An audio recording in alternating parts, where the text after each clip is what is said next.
Hello friends, welcome to mechanical engineering classes. Today I would like to explain about thermistor thermometer. So thermometer means we are measuring the temperatures. Thermistor means we are using thermistor material for finding the temperature. Okay. So temperature range is around 800 degrees C to 1100 degrees C. Okay. These thermistors we are using in industries, in big workshops, and in automobile vehicles, and in some electrical purpose in electric circuits. This thermistor material or shape of the thermistor is very small. Okay? So that's why it is easy to install. Now we will see what are the thermistors. We can call these thermistors thermal resistors.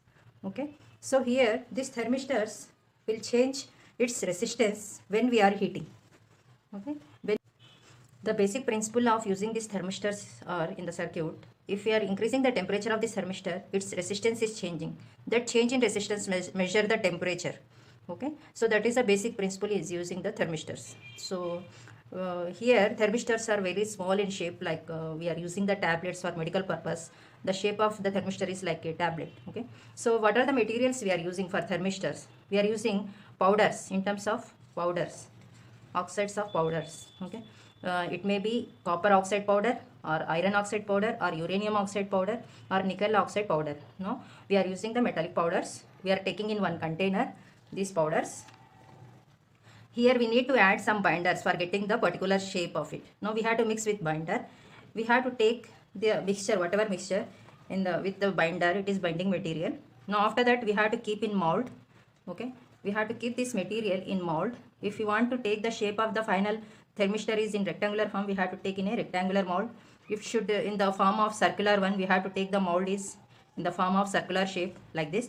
Now we have to give the required shape for this mold. Now after fixing this, after fixing the mold, we have to keep this binding material, we have to pack properly in the mold. After that we have to give the electric supply. We should heat this, because these powder particles, let us take, this is one powder particle, this is another powder particle, this is another powder particle, like that. So here it should has gap. Okay, these are the powder material like this. It has gap in between. For removing that gap, for getting the good properties, final properties should be good. So if you are removing this gap, the density of this material is like this. Okay, uniform. So it has uniform properties inside this. So for removing this gap, we are heating this mold here. So this process is called sintering. So after sintering, it is coming the uniform property material. We have to heat it, and after some time it will get the required shape. The thermistor should be like this. If you are taking in 3D shape, it is like this small cube type. Okay, like that. So the different processes we have to make the powders of our oxides of the metals, and then we have to add binder. After binding material, we have to keep in the mold for required shape. We have to heat it. It is called sintering process, and after some time we will get this type of thermistors. Okay, now here if you are taking the shape of thermistors, what are the different types of thermistors? It may be like this small tablet type, like this. Okay, here these thermistors we have to give the supply, we have to use lead wires. Okay, and it may be in the form of disc type. Okay? Like disc, playing disc, or CD, like that. It is like we are calling disc type thermistors. For each and every thermistors we have to connect with the lead wires, so that we can connect this in the circuit. Okay, and then next one is washer type. The shape of this thermistor is like washer. Okay, and here wafer type or rectangular type. So this here we need to connect the lead wires. Here the next one is rod type. Okay, we have to connect to the lead wires with the lead wires. And here also it is like a ball shape. Okay, the outside one is protection for this. Okay, it is with the ceramic material. Ceramic material means it is like glass. We are taking tea in ceramic mugs or ceramic cups. That material we are keeping outside for the protection. And this is also ceramic outside material. Okay, these are the types of thermistors. Now we can connect any thermistor according to our requirement. Now here in the thermistor thermometers, we have to take the thermistor material, as we see previously what are the shape of the thermistor material. That material we had to keep in the Wheatstone bridge, okay, for finding the temperature. Okay, now here, what is Wheatstone bridge? In the previous video also I have explained this about Wheatstone bridge. I give the video link in description box. Here this is the Wheatstone bridge arrangement, okay, circuit arrangement. Here these four are the terminals, corners. Here I am keeping resistance A, resistance B, resistance C, resistance D. C is the adjustable resistance. We can change the resistance here. These are the fixed one, okay, non-values. Now here, let us assume I am giving some supply, I am applying some voltage, okay. At that time some current is passing in this circuit, okay. Now that amount of current will measured by the galvanometer. Some value is coming, I is equal to some value. Now here we have to adjust this resistance so that G value, means galvanometer value, current value should be 0. That is, current is 0. We have to adjust up to that. At that time, because it is symmetrical one, symmetrical about this line, so A by B, ratio of A by B is equal to C by D. Okay, so it is following this rule at I is equal to 0. Okay, now here I is equal to 0 means it is called null position, at null position. Okay, this rule should follow. Okay, it is called Wheatstone bridge. Now here what we are doing means we are taking this thermistor material, so we are connecting a D point. Okay, I am connecting here thermistor material. Whatever need to find temperature, let us assume if you want to find the temperature of hot gas, okay, from the boiler. So that hot gas I am giving in this chamber, one chamber will be there. I am supplying hot vapor here in this chamber. This resistance will change with the temperature of the heated gas. Okay, thermistor material I am connecting here. This thermistor material resistance will change with the temperature. This change will alter the current here. It is not 0 at the time. Now we have to adjust this C so that I value should be 0. Okay, so by using that we can find what is the D, change in resistance, by using this formula. So that amount, change in that amount will give the temperature here. Okay, that is the basic principle of the thermistor thermometers. Okay, here resistance of thermistor will decreases with temperature. In previous video I told metal is expanding with temperature and resistance is proportional to temperature. In the case of thermistor, resistance is inversely proportional to temperature, or temperature is, if increasing temperature, resistance is decreasing of the thermistor. Okay, this is the basic principle. Now resistance is decreasing with increase in temperature. So you remember that point during the connecting the thermistors.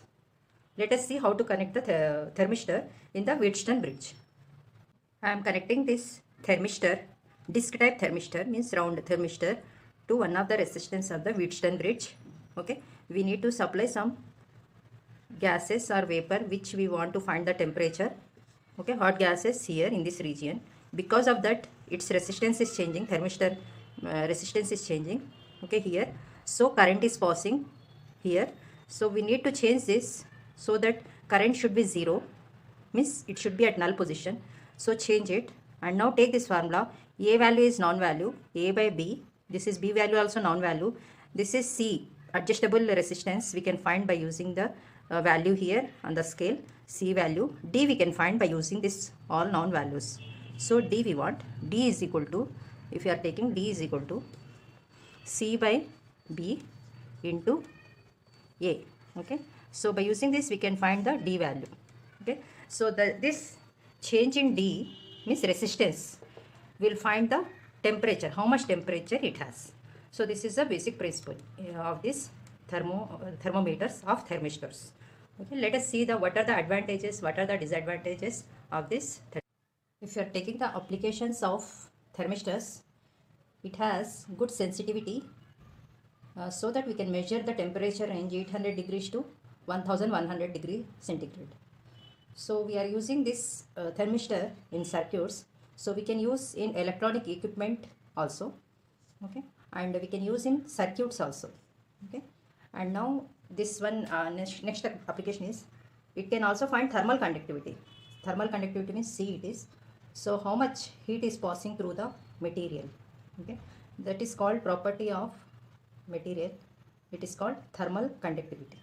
If it is if the material is passing more heat through it, it has good thermal conductivity. If the material is passing very less amount of heat through it, it is called less thermal conductivity it has. Okay, and next application is they can find pressure also in the flowing fluids. Okay, we see in the next classes in pressure measurement transducers, so we can find the p value also for the flowing fluids. Now next are advantages. In advantages, it is very simple and a small thermistor, so its cost is very less. It is like our washer type. Okay, small uh, material. So because of simple shape and simple material, the cost is very low, and it will give very accurate values. For 1 degree change in temperature, let us assume at input we are giving some little 1 degree temperature, resistance is changing 6%, means it is high sensitive. Okay, and next is they possesses the ability of withstanding mechanical and electrical stresses. Okay, with mechanical vibrations, okay, and stresses or electrical shocks, the value output value will not change. It can withstand at mechanical and electrical stresses. So simple electrical circuits can be used to measure the change in resistance. Okay, so simple electrical circuits also we can connect to the thermistor for finding the temperature. Okay, simple electrical circuit also we can use for finding the temperature. So if we take the limitations, it is non-linear scale over its range of temperature. Okay, so it is measuring from 800 degrees C to 1100 degrees C. If you are taking above which or below it, so it is showing non-linear scale. Okay, it can't measure correct value. Now next limitation is the resistance of the thermistor increases when time lapses. If you are using for long time this thermistor, so it won't give the correct value because of aging effect. Okay, the resistance of the thermistor increases with time. If you are using long time, its resistance is increasing. Okay, it is called aging effect. So for 1 year, 1.5 year we can use. For more than 1.5 year we can't use because it will give the wrong values. And one more limitation is if we are using long time and if we are supplying amount of current through it, it is getting heated. Okay, so this is called self-heating effect. If you are using material which is heating more, so it will lose its properties after some days or after some months, like that. Okay, it is called self-heating effect. Because of this self-heating effect and aging effect, we can't use this for this thermistor for a long time. For short time, these are the very good material and very accurate material, and cost is also low. So these are the limitations of the thermistors. If you like this video, please subscribe my channel and press the bell icon for more updates. Thank you.